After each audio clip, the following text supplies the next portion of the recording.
1962, le Rwanda devint indépendant, la Trafipro existait déjà. Mais elle n'était pas aussi florissante qu'elle l'est aujourd'hui. Son camion de vente ne sillonnait pas constamment les routes du Rwanda pour proposer à des dizaines de milliers de coopérateurs répartis sur la colline des marchandises à un prix honnête. Le Rwanda, avant 1914, était une colonie allemande, puis devint un territoire sous tutelle belge avant d'accéder à l'indépendance. Géographiquement, il se trouve à la hauteur de l'équateur, coincé entre le Congo et la Tanzanie. Avec une superficie égale à la moitié de celle de la Suisse, avec ses 3 millions d'habitants, le Rwanda est le pays qui a la plus grande densité de l'Afrique. C'est avec un revenu de 120 francs par année et par habitant, le pays le plus pauvre du monde. Kigali, sa capitale, est la plus petite capitale du monde. Il n'y a pratiquement pas de ville, mais partout, on rencontre des habitations et des gens. Il n'y a pas d'industrie non plus, pas de chemin de fer, des routes non asphaltées qui deviennent dangereuses à la saison des pluies, tellement elles sont glissantes. Pas d'accès à la mer, et le tout à 1400 mètres d'altitude.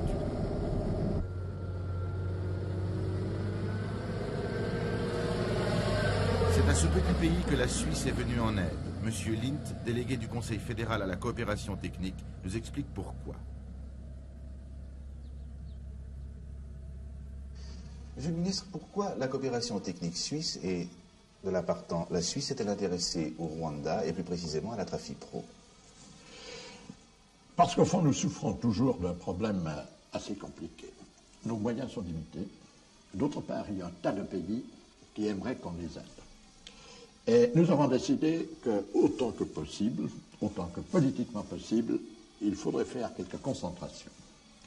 Et nous avons au fond choisi le Rwanda parce que c'est un pays petit. Ce que nous faisons là-bas, ça a pour ce pays une certaine importance. Si nous faisons autant dans un grand pays, disons comme le Brésil, c'est une goutte dans un océan. Et pourquoi choisir précisément la Trafipro?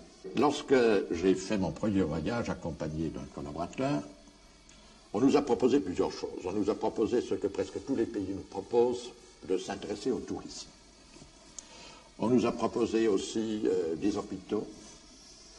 Et nous avions appris qu'il y avait là une coopérative qui existait.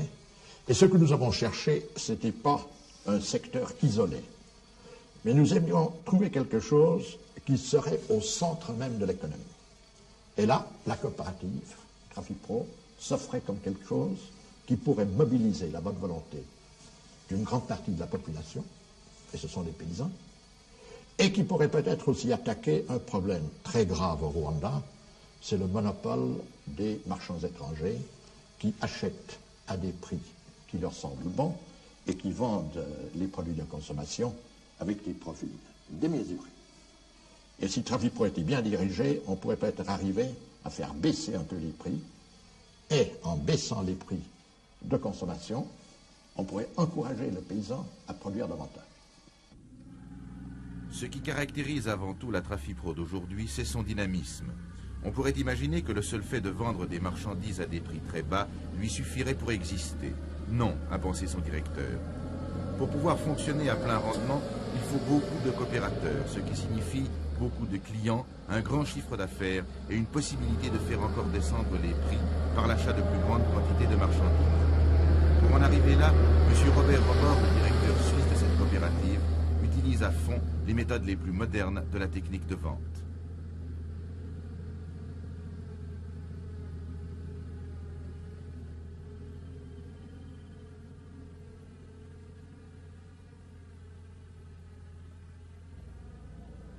La foule qui attend l'ouverture du camion-magasin est là pour prouver que M. Robor a raison.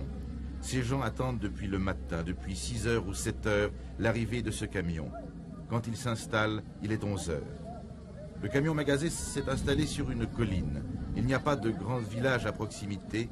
C'est un point au milieu du pays. Les clients ont fait parfois des heures de marche pour être là à temps.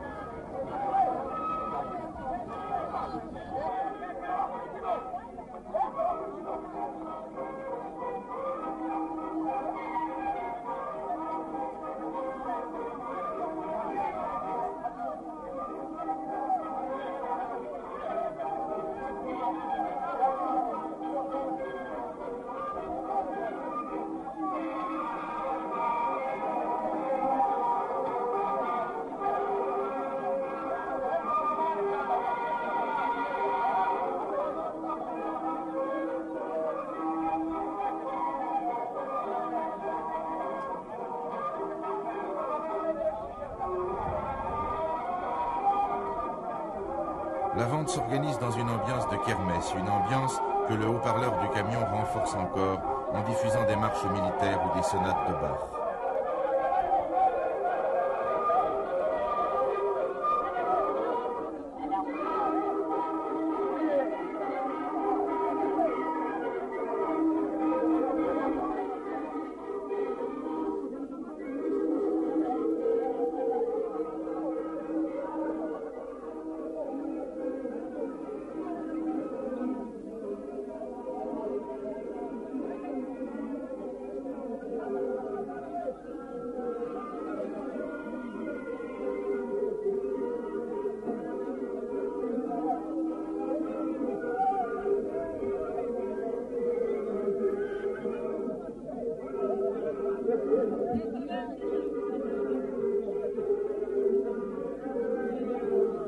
Mais la Trafipro ne s'est pas seulement fixée comme but de vendre moins cher que les commerçants étrangers qui monopolisent tout le commerce rwandais et imposent des prix prohibitifs. Elle s'est fixée comme but principal l'achat du café. La seule ressource du Rwanda est son café. C'est la seule denrée qui peut lui procurer des devises dont elle a un grand besoin. Il faut donc encourager le paysan rwandais à cultiver beaucoup de café. Il est clair que la seule façon d'augmenter la production est de la payer un bon prix. Jusqu'à présent, les acheteurs de café qui faisaient la loi payaient des prix bien inférieurs au cours officiel. Ces acheteurs formaient une sorte de trust et fixaient les prix entre eux. C'était pour le cultivateur à prendre ou à laisser. Sa misère était tellement grande qu'il finissait toujours par prendre.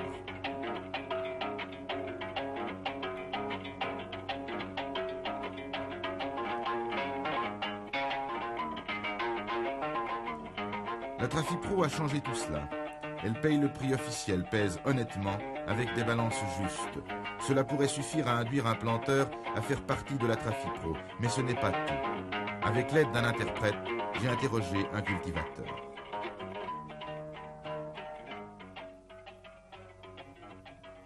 Il est devenu membre coopérateur de la Trafipro. Pourquoi? Il est devenu ngo icyatumye ba umuryango wa Trafipro ni iki? Ngo muta Icyatumye ujyamo ni ukugira ngo njye mbona aho ngurira ikintu kuko utatanze umusanzu atagira ngo bamugurire. Il est devenu membre de la Trafipro pour pouvoir épargner son argent, et en fait pour pouvoir payer les études de ses enfants plus tard, et puis encore pour trouver des objets facilement, puisque de l'autre temps, du temps passé, il n'en trouvait pas. Sa production de café, est-ce qu'il la vend à la Trafipro? Ikawa yawe iyo yeze uyicururiza muri Trafipro, uyijyana muri Trafipro kugira ngo muyigure. Oui. Son café, donc son café récolté toujours est vendu à Trafipro. Et est-ce qu'il y trouve un avantage depuis qu'il est membre de la Trafipro? Wese igihe umaze kuba mu muryango wa Trafipro hari inyungu bibonamo. Il trouve du gain puisque avant son café était vendu par les commerces, donc il le vendait aux commerçants, et puis les commerçants ne donnaient pas suffisamment de l'argent comme était fixé le prix officiel. Alors maintenant la Trafipro, dit-il, il trouve son argent, et puis il espère encore avoir du gain plus tard. Une ristourne. Oui, ristourne.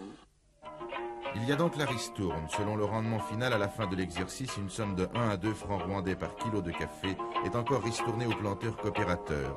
Cela représente en argent suisse 5 à 10 centimes par kilo. En résumé, l'action de la Trafipro est la suivante. Assainissement du commerce, achat du café au prix le plus haut pour le coopérateur, vente au même coopérateur de marchandises de première nécessité au prix le plus bas. Mais ce n'est pas tout. Que peut encore faire la Trafipro?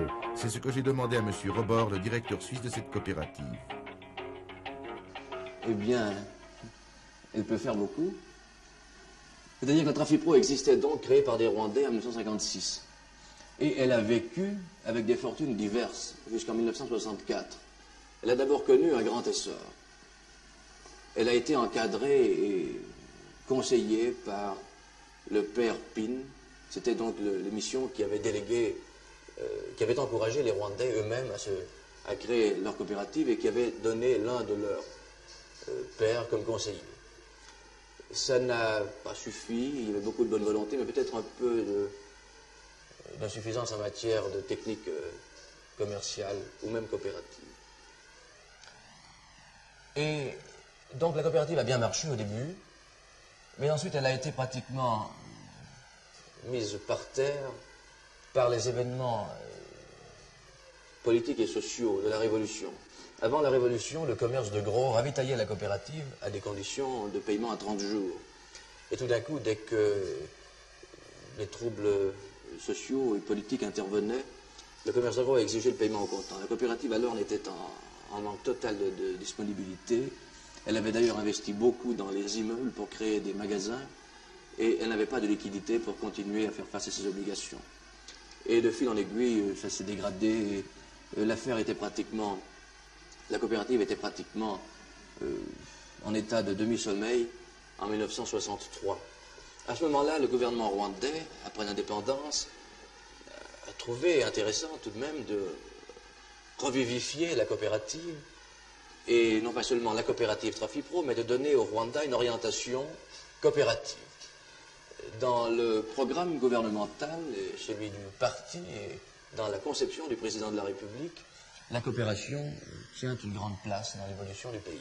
C'est pourquoi le gouvernement rwandais a demandé à la Suisse une assistance technique pour développer la coopérative Trafipro, l'encadrer et assurer un succès durable et stable. Et le gouvernement rwandais a d'ailleurs demandé à d'autres gouvernements, notamment à la France, une animation coopérative dans le secteur rural, dans d'autres régions du pays où la Trafipro ne se trouve pas. Donc dire qu'il y a là à la base une option du gouvernement, une pensée économique du président orientée vers l'africanisation de l'économie par la coopération. C'est d'ailleurs un peu à la mode dans tous les pays du monde maintenant. Aucun pays neuf ne voit l'entreprise telle qu'on la considère sous l'angle capitaliste comme étant un élément capable de créer les structures nouvelles des pays neufs, mais on voit plutôt dans une forme d'association, dans une économie collective, la solution aux problèmes de ces pays nouveaux. La centrale de la Trafipro est à Cap Gai. C'est là que se trouve naturellement le plus grand des magasins. C'est là, évidemment, que l'on rencontre les plus grandes queues. Comment est organisée la Trafipro?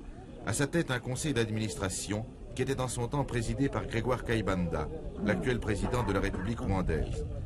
Le président du conseil d'administration de la Trafipro est Maximilien Niyonzima, ancien secrétaire général du ministère de l'Intérieur. Ceci montre tout l'intérêt que le gouvernement du Rwanda porte à cette coopérative. Le directeur proprement dit, celui qui fait marcher toute l'affaire, est suisse. Il y a 3 départements qui sont dirigés chacun par un expert suisse, assisté par des Rwandais à qui l'on donne de plus en plus de responsabilités, afin qu'un jour, la Trafipro puisse voler de ses propres ailes sans le secours ni de l'argent suisse, ni des experts suisses. Le reste du personnel, à part quelques volontaires suisses et rwandais, directeurs de succursales, employés de vente, chauffeurs. Mais c'est quand même à un Suisse que j'ai demandé quels étaient les avantages que la Trafipro offrait aux Africains. Eh bien, la coopérative représente des avantages immédiats et beaucoup d'espoir. Les avantages immédiats, c'est-à-dire que eux-mêmes, les Africains, peuvent voir ce que sont les problèmes d'ordre économique. Ils peuvent, en utilisant leur propre coopérative, être en contact direct avec les problèmes de la vie courante. Et c'est surtout dans le domaine de l'achat et la vente, pour eux, une question de confiance. La plupart des commerçants ne travaillent pas de manière correcte. C'est-à-dire que souvent, ils trichent sur le poids. Leurs balances sont plus ou moins exactes. Ils trichent sur les prix. Les marges sont assez folles et incontrôlées, difficilement contrôlables. Et ils trichent parfois en rendant la monnaie. Tout ceci est évidemment possible, étant donné au degré d'éducation relativement modeste de la masse, qui ne peut que se laisser tromper. Et la coopérative qui apporte un élément de sérieux et de loyauté dans les affaires représente le premier et le plus gros avantage pour les Africains. C'est en fait la possibilité de contrôle par eux-mêmes de leurs activités. C'est ça. Et la Trafipro est organisée de telle sorte que le coopérateur, le membre, le sociétaire, puisse en toutes circonstances contrôler lui-même l'exactitude des opérations faites par la coopérative. Par exemple, dans une succursale, un coopérateur qui aurait un doute sur la valeur du produit qu'on veut lui vendre a le droit d'exiger la présentation de la facture de la livraison de la centrale de la coopérative. Indépendamment de cela, les prix sont obligatoirement tous affichés. Il y a un contrôle de l'administration, mais aussi un contrôle du coopérateur. Et c'est cette éducation et cette prise de conscience des problèmes réelle par la masse elle-même qui donne un espoir. Maintenant, la Trafipro achète et vend. Quelles sont les marchandises préférentielles que l'on vend? Eh bien, les marchandises que nous fournissons en priorité aux Rwandais, aux coopérateurs, sont ce que nous appelons les articles de base. Il s'agit, pour cultiver en premier lieu, de la houe. La houe est l'instrument de base du paysan. Et pour s'habiller, il a besoin de tissu. Et pour vivre, il a besoin de sel, il a besoin de riz, il a besoin d'huile de palme. Il a besoin de s'éclairer ou de chauffer les aliments avec du pétrole, des allumettes. Il y a une vingtaine d'articles de base que nous tâchons d'avoir en permanence et en quantité dans nos succursales. Tout le reste, c'est un peu de l'appoint.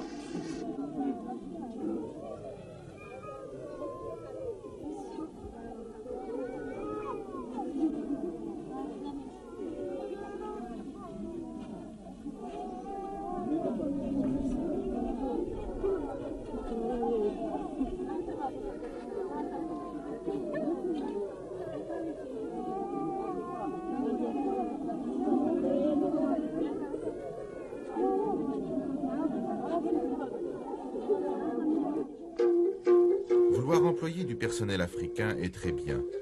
Encore faut-il qu'il soit à même de pouvoir remplir sa tâche.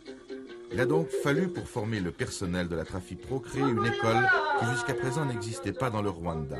Elle s'appelle École coopérative, mais ce n'est rien d'autre qu'une école de commerce. C'est un jeune professeur neuchâtelois, M. Michel Oumar, qui donne les cours.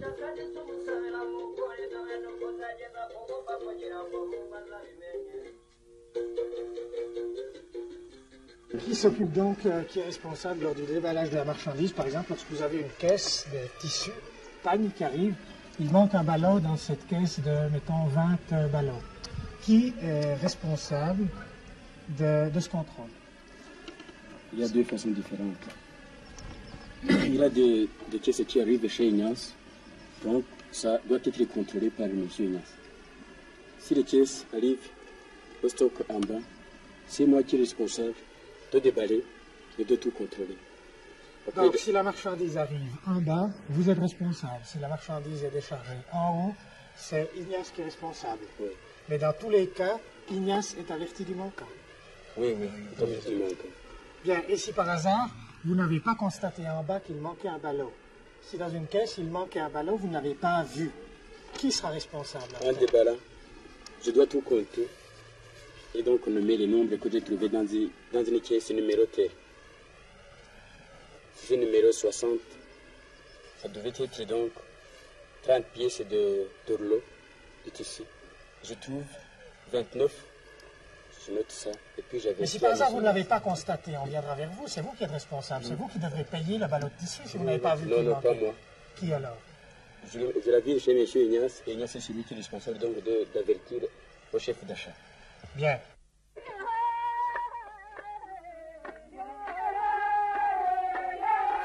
Il y a aujourd'hui plus de 20 succursales, chiffre en constante augmentation.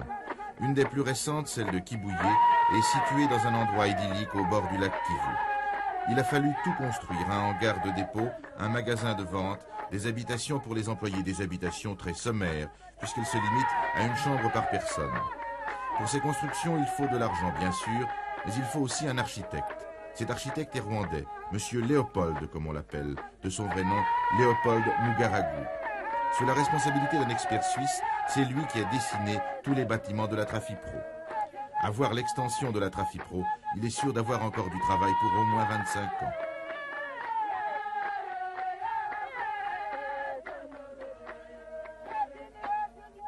Tout le monde peut acheter à la Trafipro. Il n'est pas nécessaire d'être coopérateur, mais pour que la Trafipro puisse fonctionner harmonieusement, il est impératif pour elle que le maximum de ses clients deviennent des coopérateurs. À ce problème, M. Innocent a été délégué. Les coopérateurs, c'est son affaire, c'est lui qui s'en occupe. C'est bien pour ça que je l'ai interrogé. Et quand est-ce que la succursale de Kibouye a-t-elle été fondée? Elle a été fondée vers le mois de janvier 1965. C'est vous qui vous êtes occupé du recrutement des membres? Oui, c'est moi qui me suis occupé de ça. Comment ça s'est passé? J'ai procédé comme je vous disais tantôt. Je suis allé dans quelques communes et j'ai convoqué les gens, la population. J'ai fait des meetings, je leur ai expliqué ce que c'est la coopérative Trafipro. D'abord, et puis la coopération en général. Parce qu'il faut aussi remarquer qu'il y a déjà une coopérative ici, une coopérative à Bahizi, qu'on l'appelle. Alors, Trafipro aussi a voulu s'installer dans le pays, dans la région du pays. Et moi, avec le préfet et le bourgmestre de la préfecture, nous avons d'abord tenu une réunion de cadre. Donc, les intellectuels, les soi-disant intellectuels du pays, de la région. Alors, dans ces réunions de cadre, j'ai expliqué notre objectif. Et puis, ils m'ont autorisé d'aller sur les collines et de faire des meetings de la population. Et demain va avoir lieu la première réunion des coopérateurs. Oui, demain. Qu'est-ce qui va se passer à cette réunion? À cette réunion, qui s'ouvre à 11h demain donc, nous allons d'abord expliquer la marche normale, la marche générale de la Trafipro actuellement. Et puis nous allons expliquer la question de la ristourne sur le café de cette année-ci. Sur l'ordre du jour figure bien sûr la grande question d'élire leurs représentants à Trafipro, leurs délégués à Trafipro. Et là, seuls les membres ont droit de voter.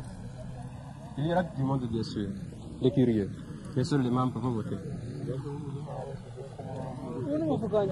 L'Assemblée des coopérateurs va donc délibérer sur un certain nombre de sujets, discuter de la gestion du gérant de la succursale, poser des questions sur les prix pratiqués, sur la qualité de la marchandise, sur le montant de la ristourne. On répondra à leurs questions et on leur expliquera des tas de choses, que par exemple, pour le transport des marchandises et des gens, il faut entretenir 7 camions, 3 voitures, un bateau, qu'il a fallu acheter en 1965 2 nouveaux camions, 2 camionnettes et 2 remorques, que pour le service d'entretien de ces véhicules, il a fallu construire un garage, que le nombre total des coopérateurs atteint 40 000, que la quantité de café acheté par la Trafipro en 1965 a atteint 1400 tonnes contre 1000 tonnes en 1964, que l'investissement financier de la Confédération suisse est de 1 280 000 francs, mais que cette somme n'était pas simplement investie à fonds perdus. En effet, elle portera intérêt à partir du 1er janvier 1967, et cette dette sera remboursée dans un délai de 12 ans. C'est un cas rarissime, pour ne pas dire unique, d'assistance technique où l'argent n'est pas donné mais prêté. Cela mérite d'être souligné, d'autant plus que le directeur est certain de pouvoir faire facilement face à ses engagements. Maximilien Nyanzima, le président du conseil d'administration de la coopérative, explique encore à l'Assemblée que la Trafipro envisage d'acquérir une fabrique pour le traitement du café, ce qui permettra d'augmenter la marge de bénéfice et par là même de la ristourne. D'autres développements industriels sont à l'étude, comme la fabrication de sacs en fibre de banane, ce qui évitera l'importation de sacs de jute qu'il faut payer cher et en devises pour l'exportation du café. On prévoit de développer la culture de la maracuja, dont le jus pourrait être exporté en Suisse. Un journal mensuel est déjà distribué à tous les coopérateurs, mais on fait mieux encore.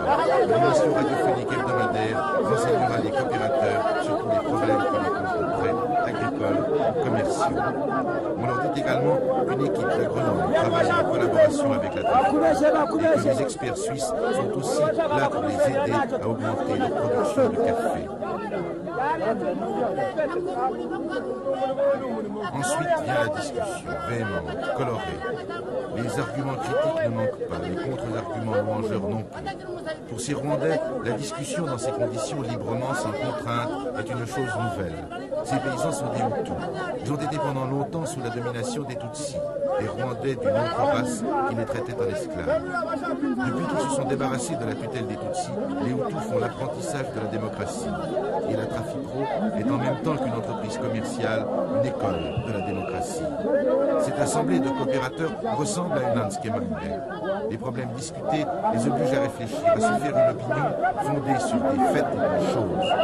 Grâce à la Trafipro, ces coopérateurs font l'apprentissage de l'indépendance, de la liberté. Ils apprennent ainsi qu'il existe une vie dans laquelle on ne subit pas seulement, mais dans laquelle on peut agir par ses actes et ses pensées.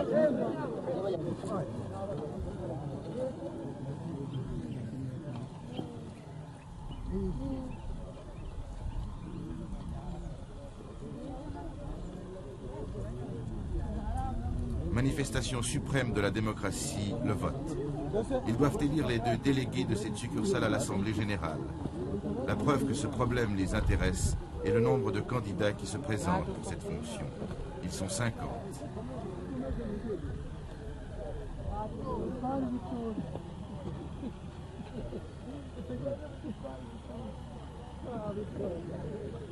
Le vote se fait consciencieusement, avec gravité. Pour eux, la chose est importante.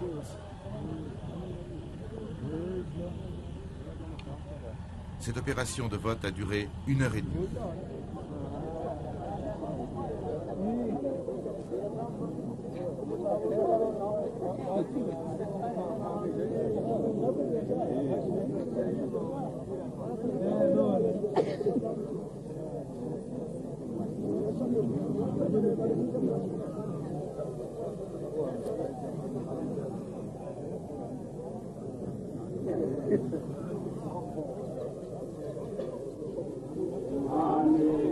Pour passer le temps, un chœur leur a chanté des chants révolutionnaires qui leur rappelaient leur lutte pour l'indépendance.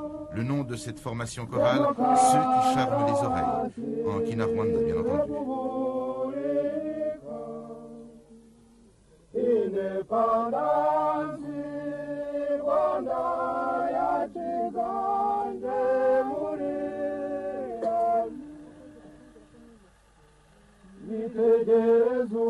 Monsieur Williger est l'expert qui a étudié les possibilités de sauvetage de la Trafipro et qui en a été le premier directeur suisse. C'est à lui que j'ai demandé une conclusion.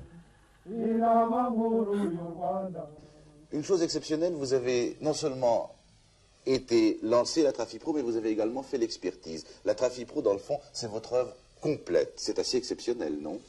C'est assez exceptionnel parce qu'en général, les experts des organisations internationales vont faire des expertises et ils repartent.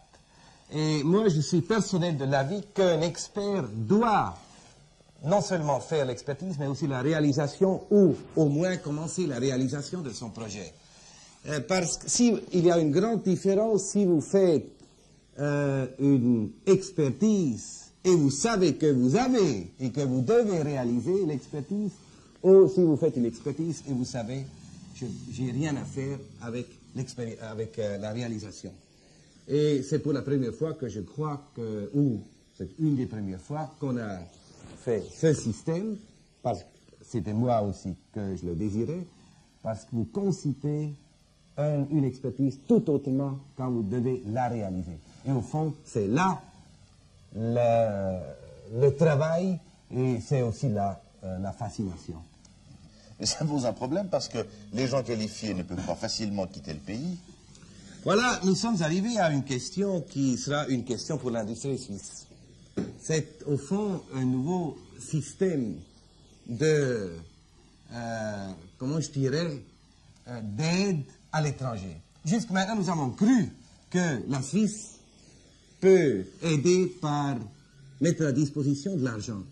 Mais je crois la situation du futur nous force à mettre à disposition des têtes intelligentes et ça sera une tâche pour l'industrie suisse de libérer leurs meilleures têtes et leurs meilleures personnalités pour quelques années à coopérer dans un projet de l'assistance technique.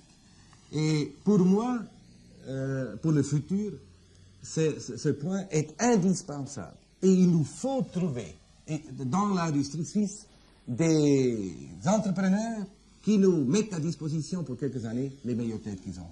Autrement, l'assistance technique suisse aura grande difficulté à avoir des résultats.